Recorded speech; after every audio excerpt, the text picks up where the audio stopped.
more of this Series 10 preview stuff. Let's go. Don't know how long it's been. Straight to the point. Don't know how long it's been since the last one that we did. Maybe we're kind to you and we bring it out a week later. Oh, maybe.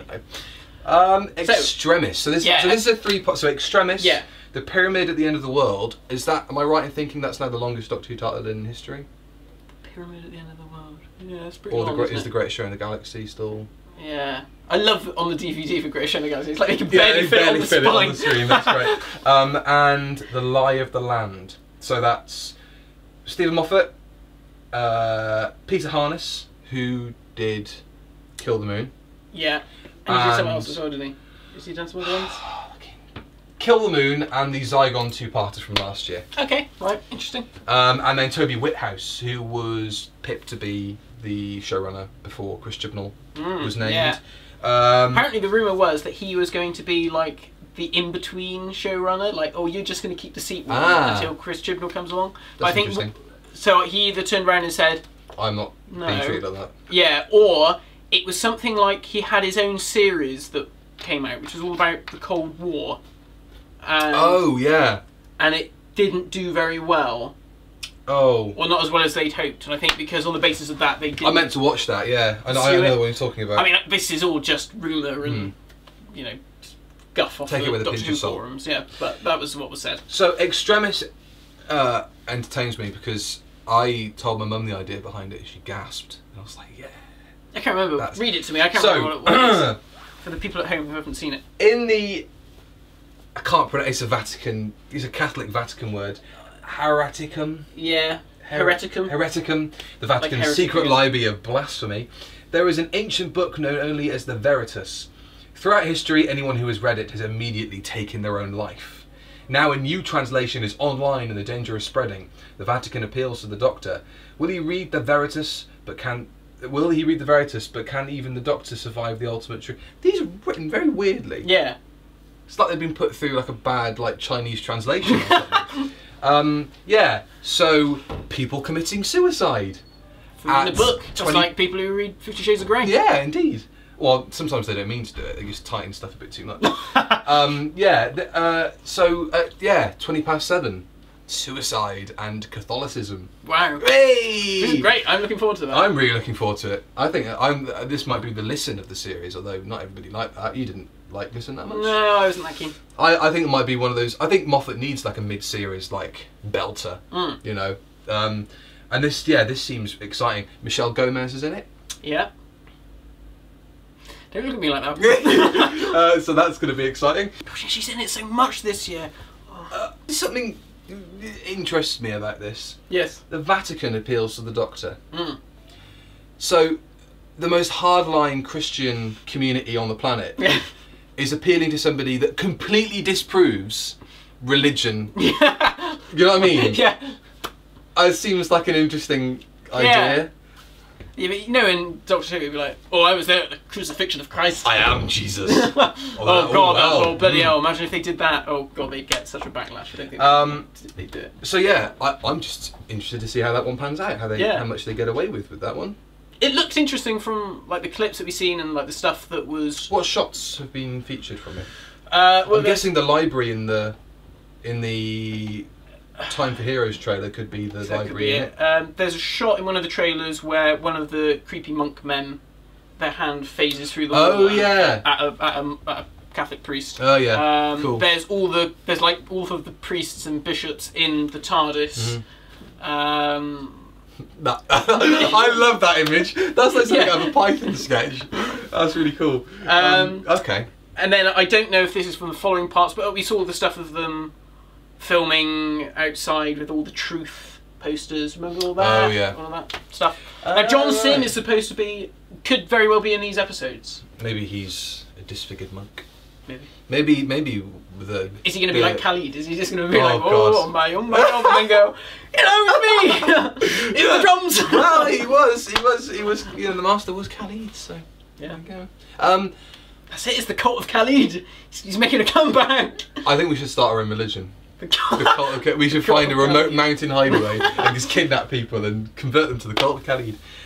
Air hostesses. Oh, it's United Airlines. That's what's happened. I love balong. So the pyramid at the end of the world is the next one. Yeah. That's like a very Moffat-y image, isn't it? That because he had the pyramid with the steam train going into it in Series 6. He did, didn't he? Yeah. Seems to have a thing for pyramids. I don't know.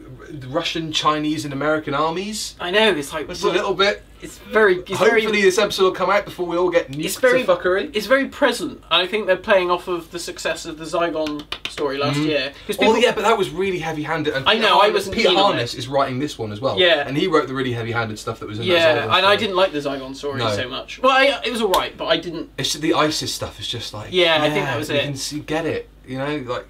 It was really, really heavy-handed. It wasn't delicate at all. No. Like, you know, the stuff about the relocation of like Zygons being ghettoized, that was really cool. Yeah. But the rest of it was just like really heavy. I thought it was just needed to be treated a bit more delicately than it was. But that's not to say that Doctor Who can't do stories that tackle issues like that. And no. Like we said, they've always done it, haven't they? Yeah. They've done it since the 70s, particularly.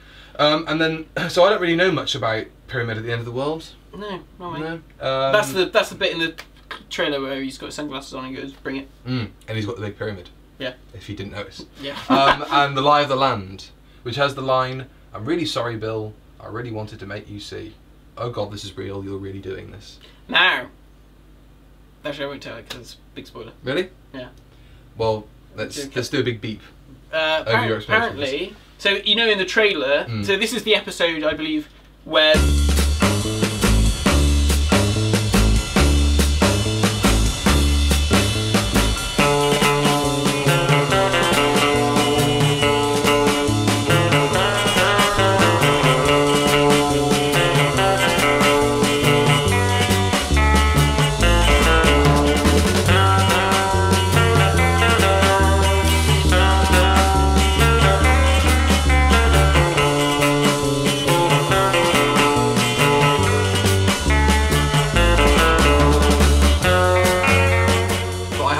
much of Bill in like later episodes with him. No, so in this episode I think she's in the overalls, so I don't know if that's all part of the culty weird thing that's going on. Maybe. I don't know. The Empress of Mars. Yay! Yes! I'm looking forward to this one a lot. Now, we thought this was going to be Peladon. I really hoped it was going to be a Peladon story, because it was done in caves, there are ice warriors in it. Yeah, it's done at the road. Well, where I used to live. Yeah. I was well pissed off.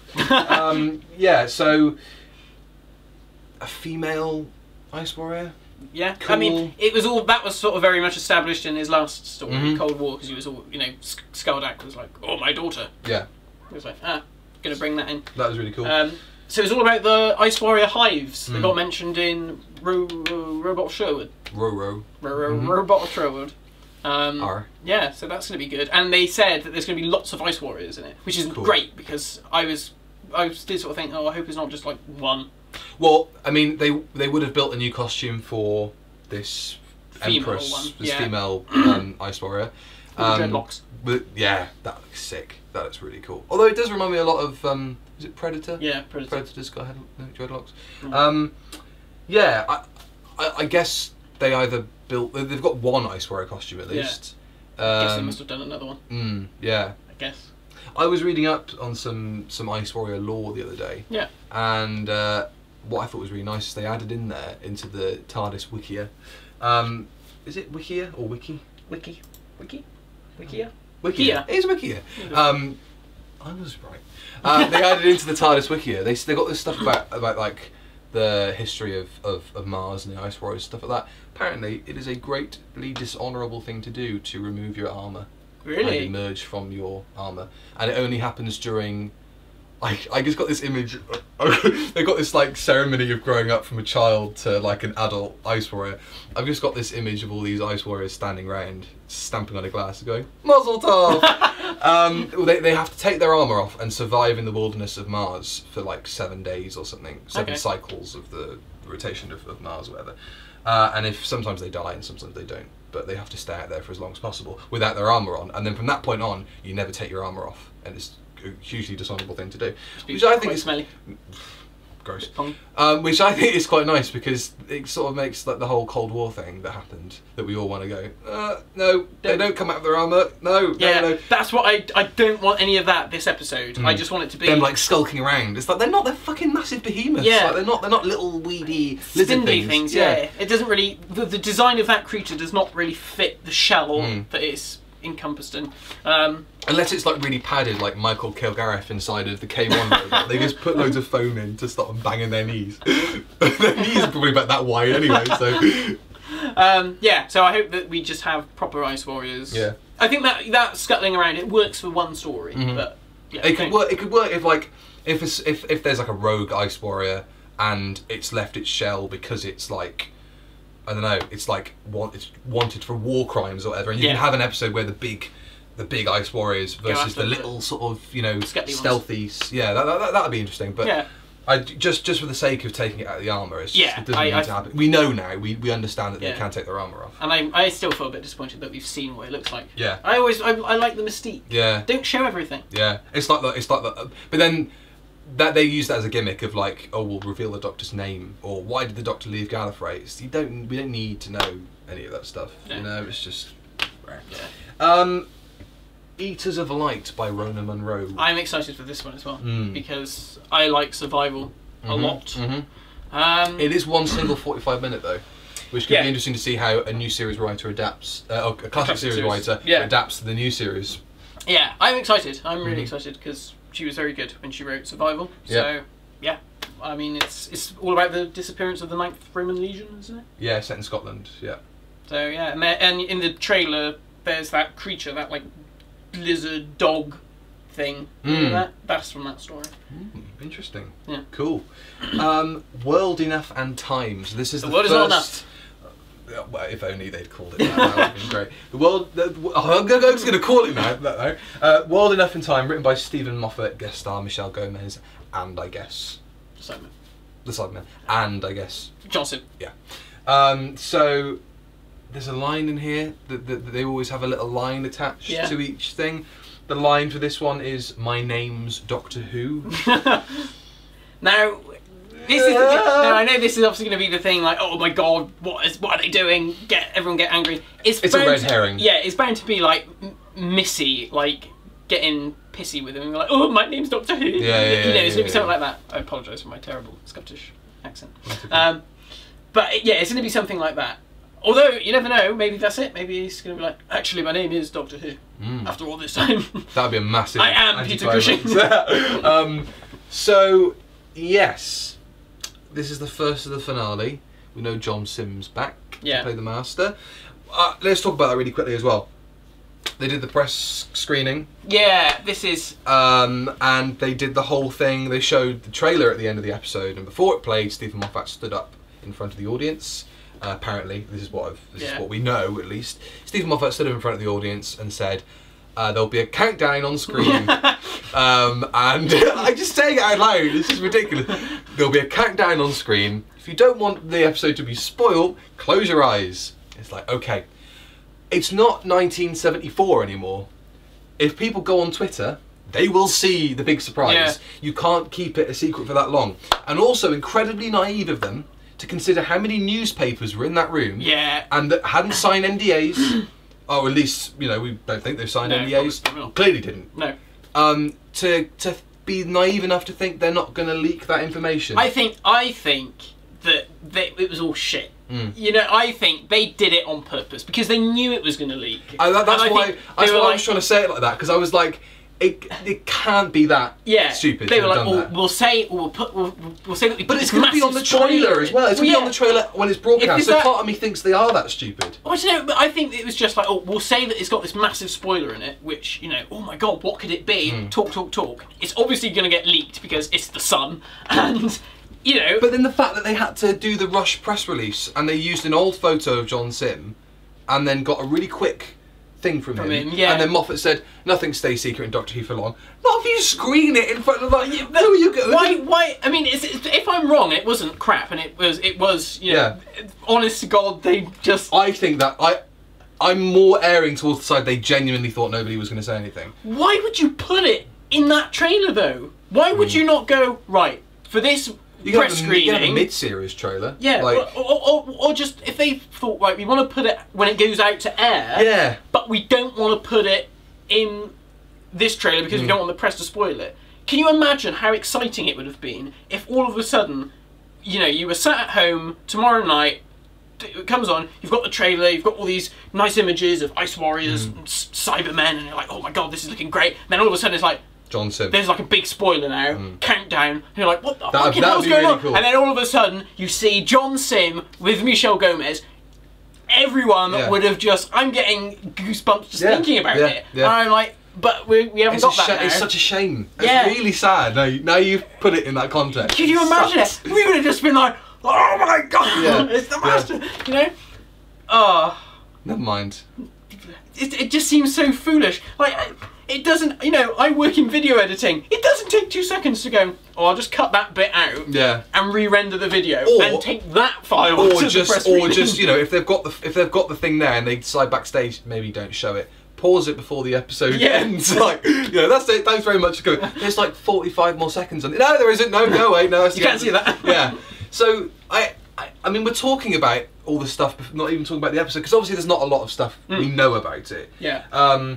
Friendship drives the Doctor into the rashest decision of his life, so I'm guessing going to save Missy, maybe? Yeah, I think that's because everyone's like, oh, is it Bill? But and I think most people are like, it's probably going to be Missy. Caught in the event horizon of a black hole, he witnesses the death of somebody he is pledged to protect. I think that might be Sim. Do you reckon that could be Sim? I don't know, maybe. Because they left it up in the air a little bit, his relationship with the Master at the end of the end of time. Yeah. I don't know. I can't remember what the deal they struck was, because there was certainly like a thing where they were definitely bonded to that degree. I got that impression at least. Oh, I watched it recently. I'm trying to think. Yeah, I guess so. Well, he helps him, doesn't he? The Master helps the Doctor. The Master, doesn't he? And he's like, yeah. I don't know. Is there a way he can redeem his mistake? Are events already out of control? For once, time is the Time Lord's enemy. So, big cataclysmic, apocalyptic sort of thing. But how do the Cybermen play into that? Well, that's the thing, because the description for episode 12 is one line, and it's the Mondasian Cybermen are on the rise, it's time for the Doctor's final battle. So I guess they'll appear towards the end of episode 11, and then we'll have episode 12 just Cybermen. I saw Gareth Roberts post a tweet about when the Mondasian Cybermen were announced, and he was like, holy shit, why are they releasing this big public thing about the Mondasian Cybermen are back? And everyone at home who don't really watch Doctor Who or only casual viewers are going to be like, what? What the hell's a Mondasian Cyberman? Yeah. You know? And it bothers me really here that they're like, oh, the Mondasian Cybermen. So just say the Cybermen. Yeah. They're not anything different. You know, they didn't turn up in the 60s and go, we are the Mondasian Cybermen. Do not confuse us with the Cybersmen or the that would be some amazing Tanosian Cybermen. That would be some amazing forward planning if they were able to do that back then. Just for marketing purposes, 54 years later, we're going to just, you know, give you this. We're Mondasian Cybermen, so put that on the package. I mean, is that going to happen in the episode? Is the Doctor going to be like, oh, it's a Mondasian Cyberman? And they'll be like, oh, he might refer to them as, they're from the Mondasian era or whatever, and that'll be it. And that'll be it. I don't want them to be like, well, wait a minute, Bill, let me get this flowchart out to show you how the Cybermen work. Let me get the David Banks Cyberman book out. This is the lineage. And the Cybersmen are in it as well. Yeah, and the new ones. And the new ones. I don't Bit like of the Cyberman Civil War. I hope not. We have a question in the Q&A coming up, which is about an over-reliance on classic stuff, which I think might tie into this. Yeah. I think it's nice that... I mean, it's weird because Stephen Moffat actually, no, it's a different question entirely, but yeah. Stephen Moffat said that, obviously, there's no secret that Peter Capaldi loved these Cybermen.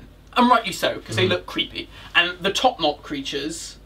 No, I don't know. I'll carry on. Because I want to talk about the promotional image, because I've made a video on the promotional image. Yeah, I don't think the promotional image worked, but I think there's that shot in the trailer, that low angle shot that looks down. That's unnerving. creepy. I mean, you wouldn't want that walking into your house at night time. Certainly not. And I think the Top Knot things they are very creepy as well. So the photo came out earlier in the day, because obviously they were filming on the streets of Cardiff late that night, and they wanted to just announce it beforehand, or maybe, you know, shoot it. in a not public area and don't tell anyone. That would be quite nice. But yeah, so they had the promotional image. I made a video about it entirely. Yeah. Plug. You can go see it on my channel. But it basically boiled down to, it's a shame the publicity photograph isn't great. Yeah. There was clearly no effort made to alter the image in any way. In fact, the photographer who took the photo put the photo on Instagram and said something about, it was amazing how quickly we were able to get this done. Just straight at the camera, here's the lens I used. Just sort of saying, you know, how great this camera is. I can just take this snap and just put it up there. I sort of feel like, yeah, okay, that's cool if you're like in a war zone, but if you're doing a promotional image for a very high budget television program, maybe put a little bit more thought and effort into how you're going to announce it. Because I had an idea about, well, somebody photoshopped it and sent it to me on Twitter, where Capaldi's like sat in the middle and you've got Mondasman, sort of coming out of the shadows behind him and leering behind him, because they work best in shadow, and you can see that in the trailer. In the shots they've showed of them, it's like, that they work fine. When they're in harsh light and there's 4 or 5 of them and they're in a really crystal clear HD picture that's, it doesn't you know, they've not done any shadowing, any contrast moving or anything like that. It's just a bit. I mean, obviously, the trouble is they're always going to look slightly cheap.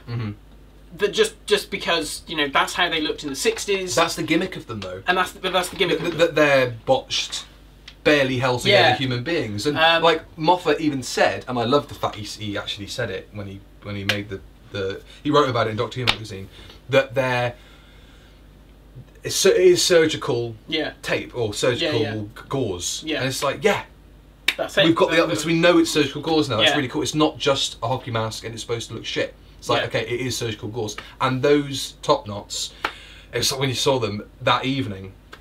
With the drips as well. With the drips, it was like, that's really nice. And I think they'll probably explore that quite a bit, because in one of the interviews with the producers, they talked about, for the finale we had to do this shoot in a hospital. And it's like, right, you're going to have all these people being turned into Cybermen in like the most horrible way. I hope they really go for it as well. Yeah, they should go to town with it. I mean, Big Finish have been excellent at how they've done those Cybermen. Yeah, like again, in another video I made about the Mondasian Cybermen, the whole thing about the cabbage soup and the antiseptic. The antiseptic, it's the ether. It's just like, it's and it works so well on audio because you know, you don't have that visual, but you can really imagine it. It's such a strong image, you know.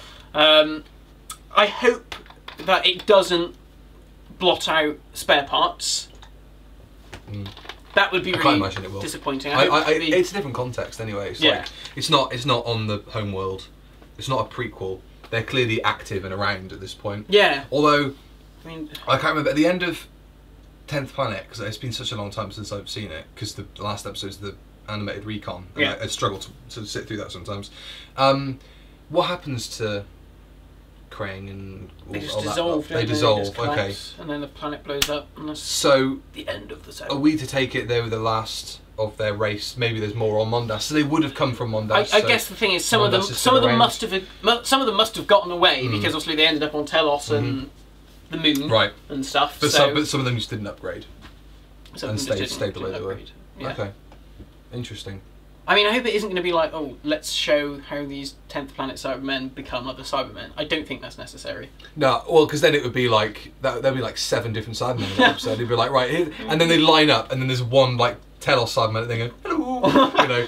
Cyberman fashion show. That is a funny thing though. So people say that all the time. Cybermen in a meeting going, right, so we're going for flares this time, right? It's just brilliant. Sim, obviously, we've already touched on him a little bit. How do we think he's going to play into the episode? I don't know. I mean, I think they're probably going to end up showing how Sim regenerated into Gomez. Yeah, possibly. Someone even suggested, and this is a real Moffat-y thing, that what if Gomez kills Sim to ensure he regenerates into her? In a real sort of timey-wimey thing. Sure. Yeah. And, you know, he loves his paradoxes and stuff like that. But are we certain though that Gomez comes after? Well, this is Sim. well, because I like the idea of him shooting of Sim shooting Gomez, and there being two Sims at the same time. That'd be quite fun. Well, we've got Jacoby, isn't it? Jacoby comes before Sim directly. Yeah. Or maybe Jacoby will appear at the end of the episode. And they're like, "Oh, I am now the master for good." Like, yes, that's what we always wanted. Yeah, I don't know. Another spoiler. Well, or a rumour. I mean, I don't know how much. If it's a rumour, if it's not substantiated, we'll just it's not substantiated, other than a picture taken by DWSR, which said, "Oh, this I'm looks going to make like." the sausage roll fly across the screen every time you mention it. Which said there was a picture of Capaldi, and then he was facing two people. One was quite clearly Missy in her purple clothes from Series 8. And there was another man, and he was all in black, and he had black hair. And people are saying that this story will have multiple masters in it. Cool. And it will also that would tie feature... in if it's multiple masters, and somehow the masters got something to do with the Doctor regenerating at the end of the episode. Yeah. It might make sense that there are multiple Doctors in the Christmas special, which we'll get into in a bit. Yeah. So they also said, again, take this with a pinch of salt, that not only is there a stand-in for Roger Delgado, but that there are also unseen incarnations of the Master. Which makes sense, because we've only ever really seen... The only like proper Time Lord incarnations of his first lot of regenerations we've ever seen is Delgado and Peter Pratt Beavers. You know, Ainley doesn't count because he stole someone's body. Eric Roberts doesn't count in the same way because, again, that's another stolen body. Jacoby in Scream of the Shulker. Jacoby in Scream of the Shulker is a robot. Oh yeah, fuck. That didn't even work as well. Bollocks. That's a real pain in the arse. And then I guess Alex McQueen, you know, if you want to count him. I don't think they bother. I'd love it if Alex McQueen turned up. He won't know. Or if he just like appears on a screen. I forgot Alex McQueen was the Master. That's so cool. You just forget things like that when sometimes. When it was announced and it was like, oh, you know, Missy and Sim, I actually tweeted out, and obviously Alex McQueen didn't see it, but I tweeted him into it, and I was like, please, I hope they bring Alex McQueen into this. That'd be cool. I was hoping he'd reply with like, they didn't ask me. I'm like, no.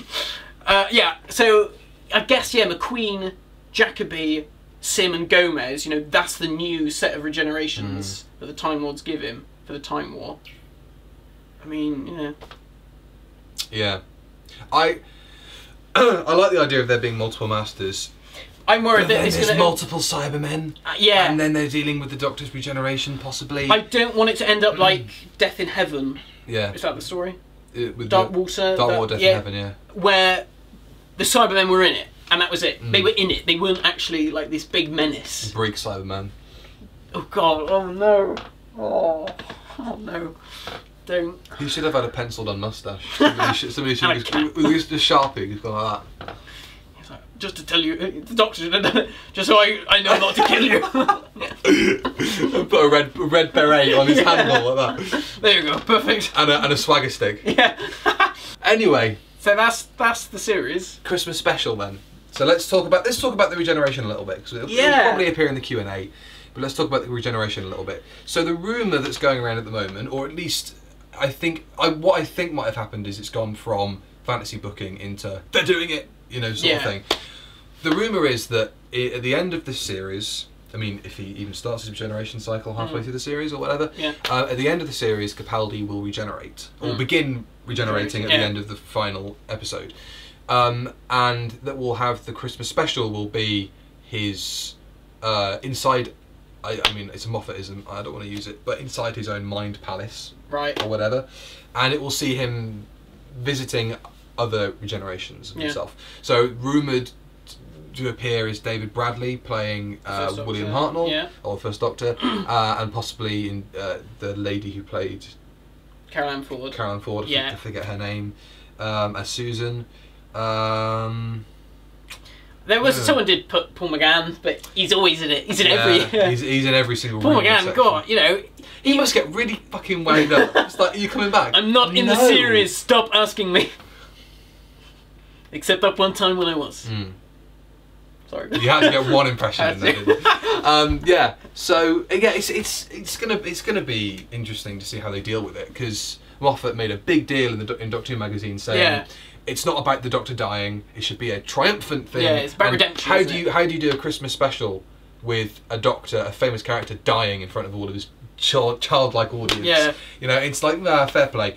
So I think it will be something like he's inside his own head and he's regenerating, and that'd be interesting. That'd be interesting. Yeah, but they said it's different, didn't they? They said it's very different from what's gone before, which is cool. Yeah. I like the that almost certainly to me dictates that it will be something like he possesses himself. The weird thing is, they asked, I think it was for a newspaper in Sydney, they asked Capaldi about his regeneration, and he said, "Oh yeah, I've already filmed it." And he said, I did it the other day. He said it was explosive. He said, and the weird thing was, he said, I know what happens, but I don't know why it happens. So I was like, ooh, okay. Interesting. So, who knows? Interesting. And so we'll get our new Doctor. Yeah. Man, woman, child. This is really interesting. Alpha Centauri, whatever the hermaphrodite hexapod. This is really interesting because for the first time, and I think we might have touched on this on one of the live streams, and we'll probably talk about it again in the Q&A video. Yeah. For the first time, it feels like this is a big deal for the Doctors, for a new casting. Yeah. Because the show is sort of, I mean, Series 10 looks good, and we've been talking about how much we're looking forward to it. Yeah. But it's sort of been a bit in the doldrums in regards to just sort of generally how people perceive it, how the general audience perceives it. Yeah, and I guess it's difficult to, like we said earlier, it's difficult to do like this, or make it like a big reboot, you know, make it all fresh, when they know that the following year everything's going to change, and it will be the biggest reboot since Series 5. So it's tricky, but it does feel like with the casting of the Doctor that this time anything could happen. Yeah. You know, like in previous years, you know, when they were like, oh, maybe it'll be a woman. Yeah. We've all gone. You've been saying that since Tom Baker turned around and said, maybe they'll cast a woman. What do you think about that? And you know, keep talking. I'm going to look for something.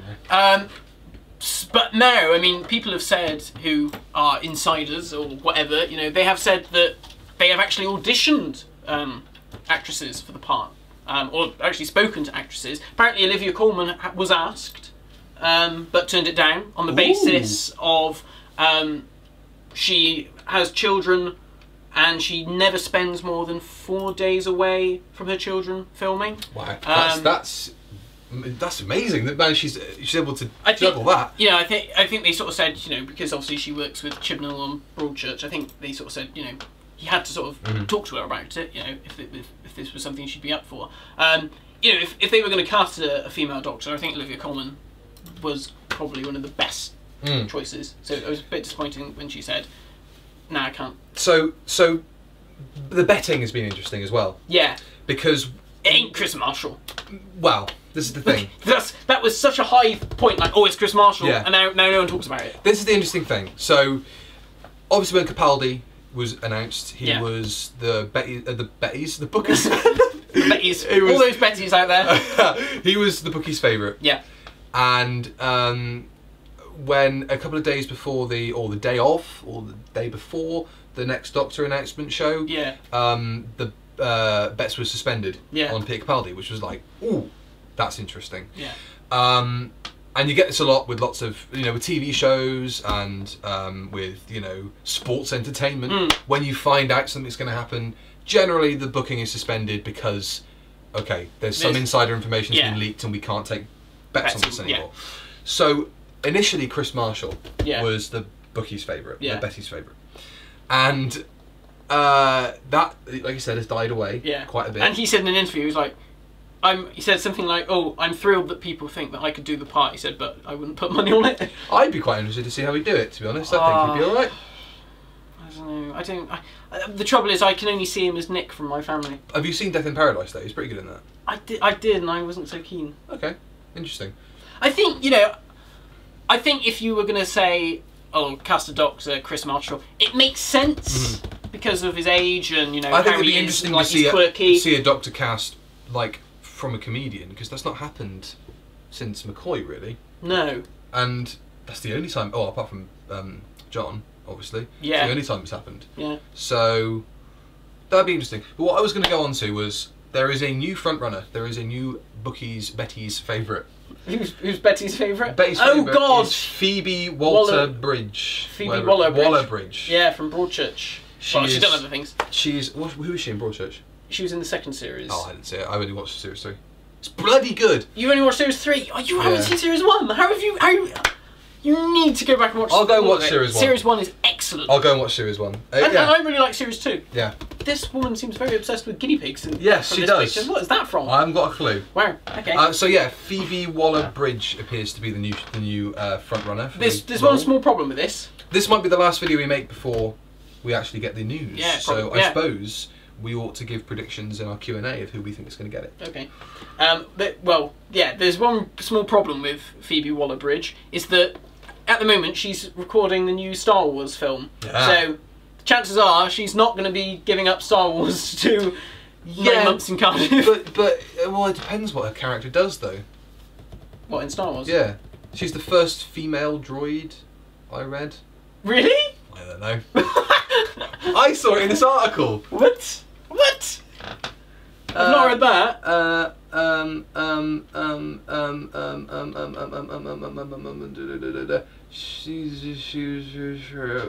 Where is this? Hang on a minute. Are you sure you didn't? I didn't dream it. You dreamt it.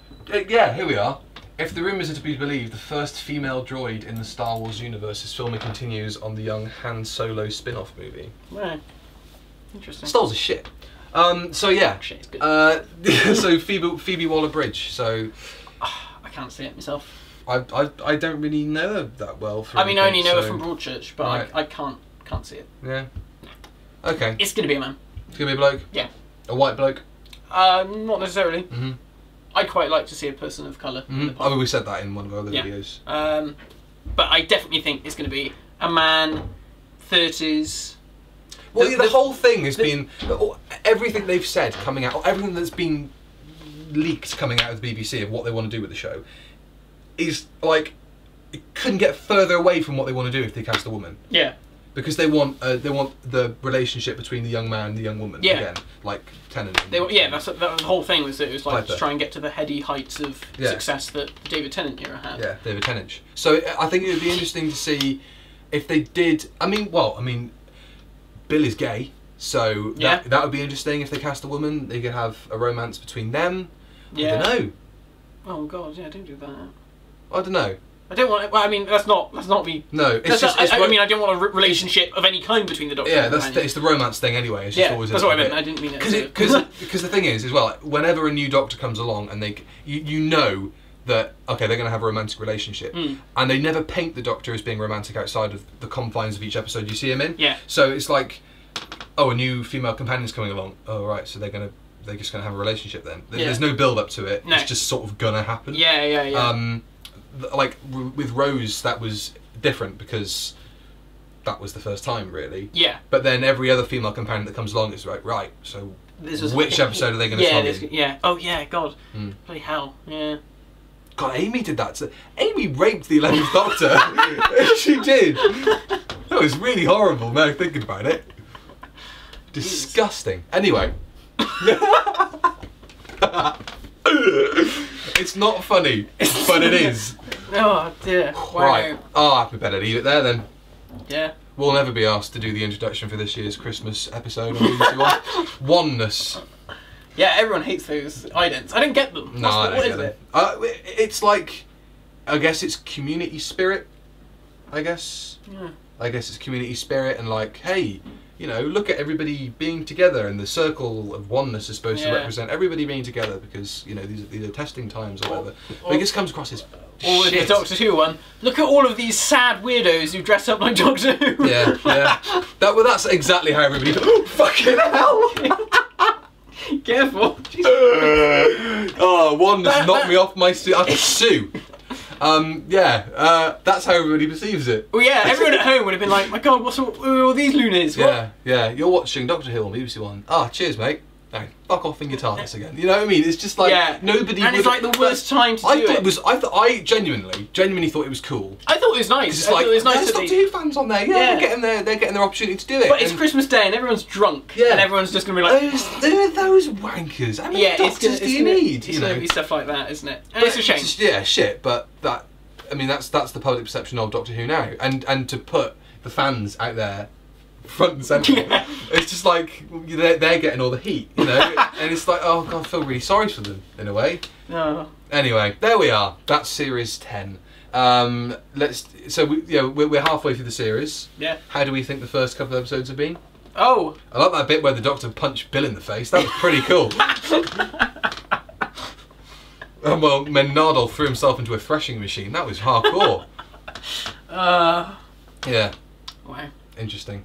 Interesting times for Doctor Who. Yeah, it's exciting times. So, by this point, maybe by the point this video goes out, we might have had rumours about who's going to be the new Doctor. Yeah. Everything could have changed. And so, you know, if we've predicted things or got things wrong, we don't have a TARDIS. Well, he does. But doesn't work. So yeah, there's no chance we could have known anything that was going to happen. Yeah. So in that case, we hope you've enjoyed these videos, these prediction things. Hope you enjoyed the rest of the series. Hope you've been enjoying the series so far. Yeah. That's about it. That's about it. I can't go over falling off this chair. My mind's gone completely blank. Bye bye. Bye. See you again.